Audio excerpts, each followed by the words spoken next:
We are celebrating humility, and from this podium we are telling the arrogant African politician, be not arrogant.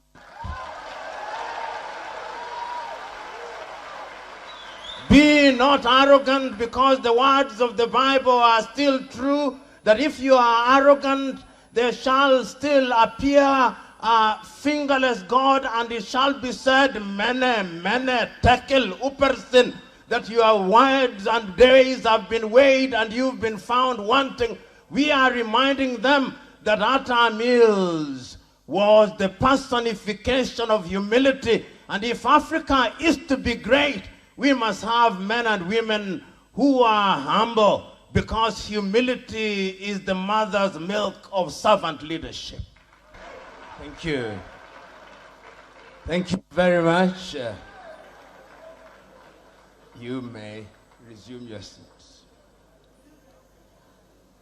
Let me start by recognizing the chair of this session, Nana Professor. Permit me also to recognize the Vice Chancellor of the Kwame Nkrumah University of Science and Technology. And permit me to recognize my friend, the former President of the Republic of Ghana, John Dramani Mahama, whom I wish well.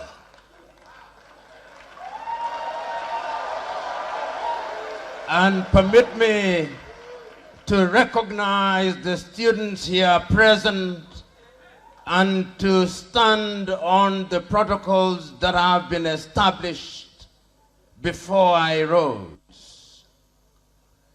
Let me say how great I am to be given the honor and privilege to deliver the commemorative lecture of a man whom history already acknowledges as great, His Excellency John Evans Atta Mills, now with the Lord. It gladdens my heart to be present before you, because this lecture is being delivered at a time when our continent is at crossroads in many ways. It is being delivered at a time when we as Africans are under an obligation to ask ourselves many uncomfortable questions. It comes at a time when the continent of Africa is beginning to run short of heroes to emulate. It comes at a time when political leadership is synonymous with dishonesty. It comes at a time when this continent can and must rise from the quicksand of dishonesty and blatant thievery in order to rise to the firm ground of hope. And therefore, when we are called upon to commemorate the life and times of President Atta Mills, a number of questions must come to mind. History records and will continue to do so until it is otherwise proven that he was the shortest serving president of the Republic of Ghana. But his footprints in the sands of time tells us that it's not how long you serve that matters, but how well you serve. So the first message that we are sending out today to Africans is that longevity in office in and of itself is not what makes one great, but the quality of service.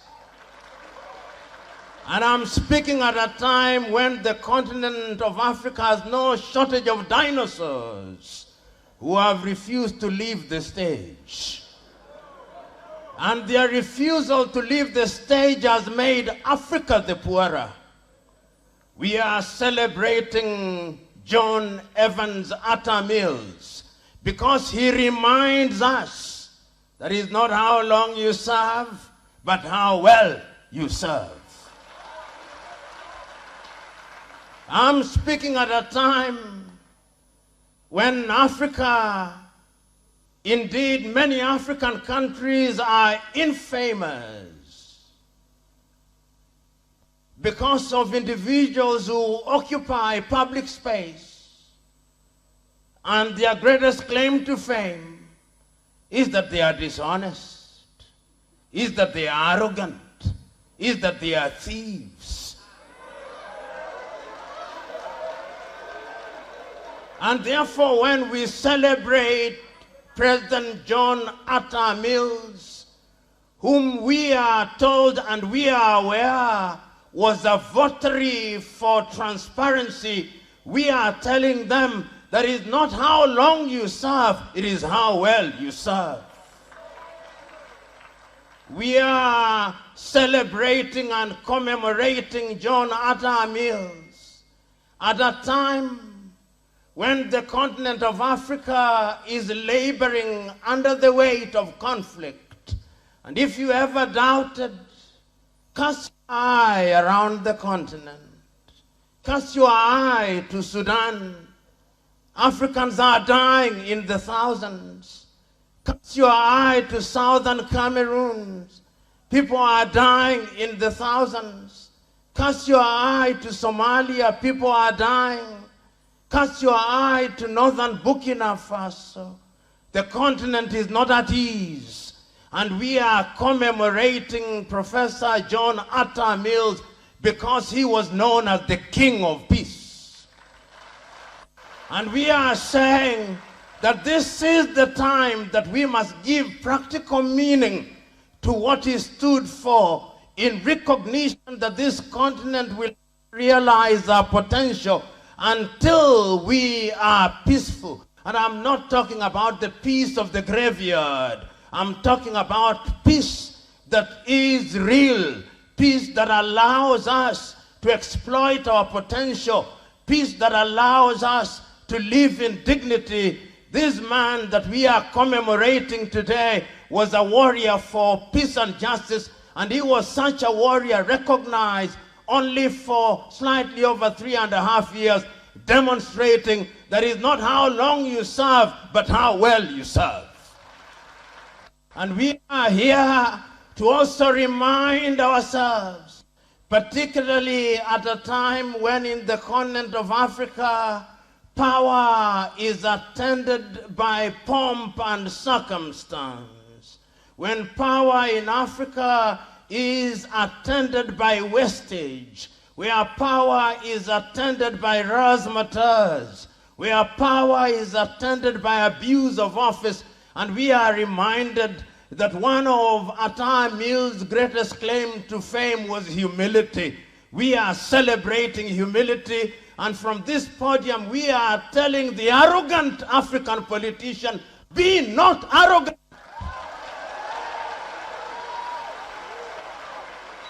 Be not arrogant, because the words of the Bible are still true, that if you are arrogant, there shall still appear a fingerless God, and it shall be said, mene, tekel, upersin, that your words and days have been weighed and you've been found wanting.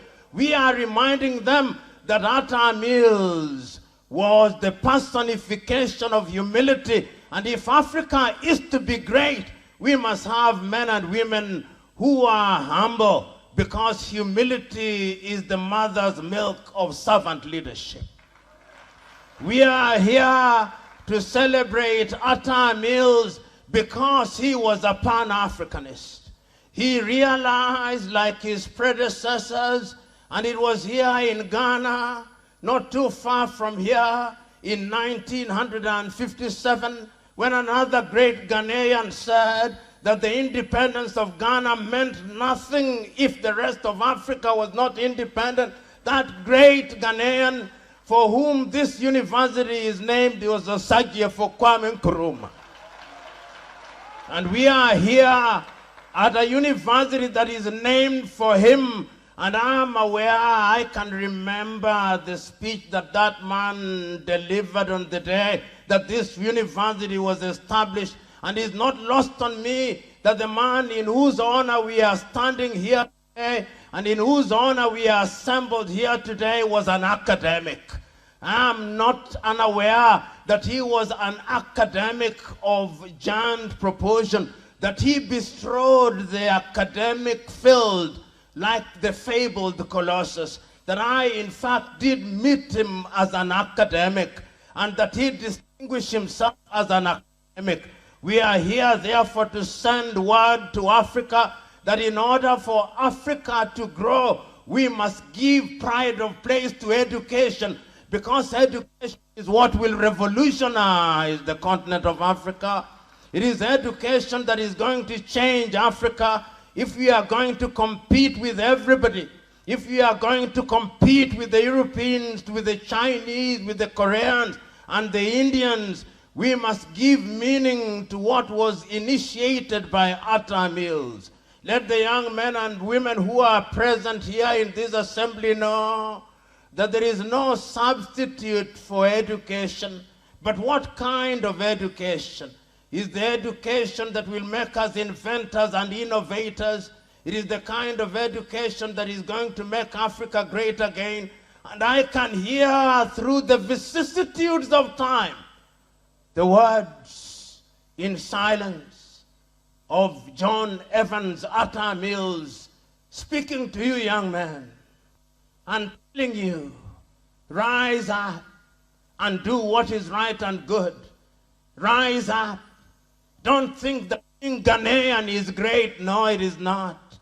Don't think that being black is great. No, it is not. What is great is our recognition that Africa is great. And if Africa is to be great, it must be great from Ghana. It must be great from South Africa. It must be great from everywhere. I can hear John Evans Atta Mills speaking to us. But the question is, do you hear John Atta Mills? The question is, even if you hear him, are you hearkening to his voice? The question is, are we assembled here merely because it is an annual jamboree, or we are wedded to the ideals of John Atta Mills? John Atta Mills. I'm speaking to young and old people here in Kumasi. I know not whether they hear me, but I want you to speak and touch their hearts. Touch their hearts with the ideals that you stood for. Touch their hearts with the spirit of compassion. Touch their hearts with the spirit of humility. Touch their hearts with the spirit of vision. Touch their heart with the spirit of equity. Touch their heart that they may know that Ghana can only be great if they are great, and if our young men and women are great. Touch their hearts. We are assembled here to remind ourselves that whatever happens to us, history will record what we do. And I remember as a young student and as a young curious mind, I read about a young Greek lad whom you young men should read about. The lad was called Herostratus. Throughout his life, he did nothing or did very little, but yet he had the desire to be great. So just before he died, he burnt a cathedral that he may be remembered. Indeed, history now remembers Herostratus as the person who burnt a cathedral. There are two ways of getting into history: burning cathedrals or doing the right thing. Choose you now what you want to do. John Evans Atta Mills did not burn any cathedral. John Atta Mills did not steal any money. John Atta Mills did not do anything untoward. John Atta Mills did the right thing. John Atta Mills was compassionate. John Atta Mills served with dedication. John Atta Mills served Ghana. John Atta Mills served Africa. Choose you now. Do you want to burn cathedrals or do good? As for me, I suggest we follow John Evans Atta Mills. And you know, when we speak about great men such as John Evans Atta Mills, we must speak about them in the context of the continent of Africa, because Ghana is not an island. Because Ghana can only be great if the whole continent of Africa is great. Because Ghana is the cradle of liberation for the continent of Africa. And if Ghana gets it right, Africa gets it right. Ghana is the true north of African liberation. Ghana is the political mecca of Africa. And if Ghana is the political mecca of Africa, you must have hygiene in your politics. You must sanitize your politics. And history tells me that during the 3.5 years that John Evans Atta Mills served, your politics knew hygiene. That during that period when he served, it is meritocracy rather than mediocrity that ruled. And I'm saying, therefore, that as we commemorate the life of John Evans Atta Mills, we must be warriors for meritocracy. For too long, in the continent of Africa, including here in Ghana sometimes, we have allowed men and women who have no credentials to rise to high heights. John Atta Mills is telling us the time to stop is now. For too long, we have had individuals whose only claim to fame is avarice rise to high height. John Atta Mills is telling us, no, we should not. We have for too long allowed our institutions to be led by men and women who have no business leading domestic and village cattle dips, because even the cows will reject them. So today, we are here to celebrate a great man who served well, a great man who believed that you are not successful until your successor succeeds. A great man who believed that life and political office is a relay race, that you run your leg and hand over the baton to another generation.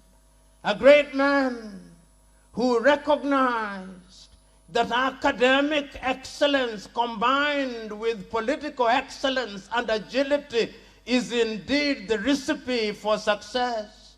A great man who knew that servant leadership is what his country needs. A great man who knew that simplicity is the highest form of sophistication. A great man who recognized that equity is the greatest form of development, and that is why we hear testimonies where men and women during his term were judged not by the color of their skin or by their gender, but by their character. That is the man that we need now. That is the man of whom I speak now. That is the man whom we are commemorating today. And you know, when you speak about such a man, you don't speak for too long because it is unwise to do so. When you speak of such a man, you only touch that which is important. And when I speak about him, and as I must not speak for too long, I remember as a young student in 1979, I remember reading a book that in some ways spoke about John Evans Atta Mills. That book, a Greek tragedy, that book is Sophocles' Oedipus. And I remember in the very last words of that book, some parts are relevant, but some parts are not relevant. The relevant part that relates to John Atta Mills is what I will refer to when we speak about him. Behold, sons and daughters of Ghana and Africa, there lived John Atta Mills, one of the greatest Ghanaians that Ghana has ever produced. He came and served for a short time. He served in humility, in recognition that success must never be defined by he who is successful, but is defined by those who live long after him. Today, I can make an announcement that indeed John Evans Atta Mills was a successful man. He was a successful man because 10 years after he was gathered to his fathers, we are assembled here, young and old, to commemorate him. He was a successful man because we are gathered here. We are gathered here from traditional chieftaincies, and we are saying he was a great man. We are gathered here from the academia, and we are saying he was a great man. We are gathered here from the political arena, and we are saying he was a great man. We are gathered here from the students who are eager with curiosity, and they are saying, although we did not see him, he was a great man. We are gathered here because I come from Kenya, and I'm saying he was a great man. He must have been great indeed. And you know, the only lesson that he now teaches us, particularly to you young men and women, he is telling us, I came, I saw, I played my part. You who are young, you look at the things that I did. Look at the things that others did. Emulate what I did, and go out into the world and prove that it can be done, because it must be done, and because if it is not done, Africa will never realize our potential. So I say with you today, John Atta Mills is dead. Long live John Atta Mills. Long live John Atta Mills. God bless you.